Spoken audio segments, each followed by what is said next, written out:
Hello again. Now, Brand SA is slamming reports that it is on the brink of disaster. It states these allegations were generated by unauthorized access to confidential and internal documents which contain inaccuracies and misinformation about developments at the entity.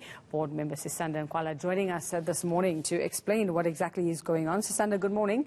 Thanks so much for your time. So just clarify for us. So you say that this was unauthorized access to confidential and internal documents and there were inaccuracies and misinformation there. Now, from what we understand, some of this information coming through from Petrus de Kock, who's a general manager who subsequently has left. So what are we saying? Are you saying that the information that has come out is absolutely untrue, or is your issue that someone had access or someone was shown these emails that they weren't supposed to see?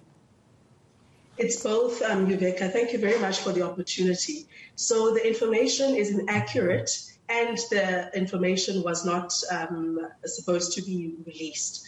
There are two aspects of inaccuracies, Uveka. The first relates to the status of our annual performance plan as an entity and whether it is in a position to be tabled before Parliament. Allegations are that it is not, when in actual fact it is. The Board of Trustees approved the annual performance plan for this year, and we submitted it timelessly to our executive authority. And the acting minister has signed the tabling letter, and the document has been referred to Parliament and is set to be tabled on the 12th of May. So the suggestion that our annual performance plan is not going to be tabled are untrue. Secondly, it's important to state around the issue of vacancies at the entity. So in these reports, there is a suggestion that there are vacancies, and this has caused the entity to come to an almost complete stop. And what we want to confirm is indeed, as a result of a moratorium placed by government related to the rationalization of state-owned entities, Brand South Africa has not been able to fill some vacancies at executive level. However, this has not resulted in operations at the entity coming to a stop.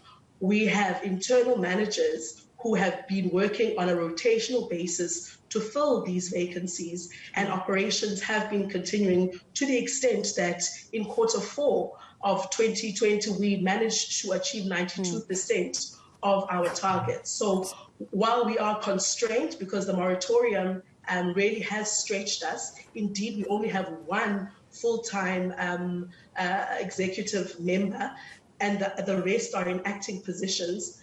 There are plans in place to make sure that no critical role is left unmanned, so to speak. So, Sisanda, are we to gather then from what you're saying is that with these emails and the allegations apparently made by Petrus de Kock that he has lied, who created these inaccuracies? Where do they come from that led to these media reports?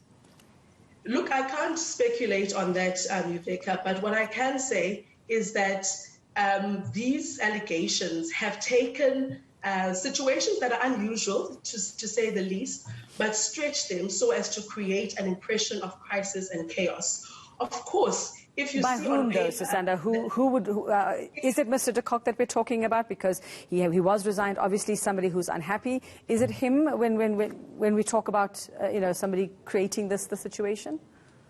To be honest, Uveka, I cannot say. He has denied leaking this document, but the document basically was taking situations that have a semblance of truth and creating an impression that as a result of this, there's chaos. So as I was saying with the vacancies, we only have one permanent employee in EXCO. However, that doesn't mean the other positions have not been filled by acting staff members so that operations continue. So what the motivation is not something I can speculate on. What I do wish to state, though, is the suggestion that things have ground to a halt at Brand South Africa is quite inaccurate and quite offensive to the staff members who are working around the clock under strained conditions to ensure that we continue with the work of promoting the brand locally and abroad in a time where South Africa really needs to show its positive image around the world. So how are you looking into this then? How are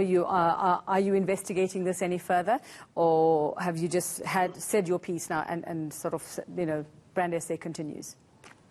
So two things will happen. Yes, we will continue because these are inaccuracies. In the matter of the leaks and the inaccuracies and misinformation, as you mentioned, Dr. Petrus de Kock has resigned. And so the pursuit of where exactly the leaks came from a document he is said to be the source of, would be limited because he has resigned from Brand South Africa. But our focus is to put our head down and continue the good work that we do as an organization, and not to get drawn into these speculations. The reason we felt the need to clarify is because as a brand entity, it's important that our reputation is intact in order for us to have credibility to do the important work that we need to do, especially in light of what is happening around the world with COVID-19 and allegations and suggestions of a new South African strain, etc. So we need to focus on that and focus on enhancing and promoting the nation brand. Well, Sisanda, there's been some criticism as to how you've actually handled this matter, saying in your statement, saying as a responsible entity, we will not be drawn into discussions on ongoing internal matters with the media. This has been described as this response being described as arrogant on your part as Brand SA, and sort of critics saying that you're a publicly funded entity and you should be asked to explain, and you should explain. Indeed, and that's why, Uveka, we have come on and we have sought to clarify. The point we were making is that it's misinformation, it's untruths, and it's from a source that really did not have authority to release these untruths. So to engage in a conversation around things that are not true could prove to be a waste of time. We've got pressing matters on our hands. However, because of our understanding of the perception issue, we have now come out and we are speaking and clarifying this so that it is put to bed once and for all. All right, Sisanda Nkoala from Brand SA, thanks very much for your time this morning. Well, let's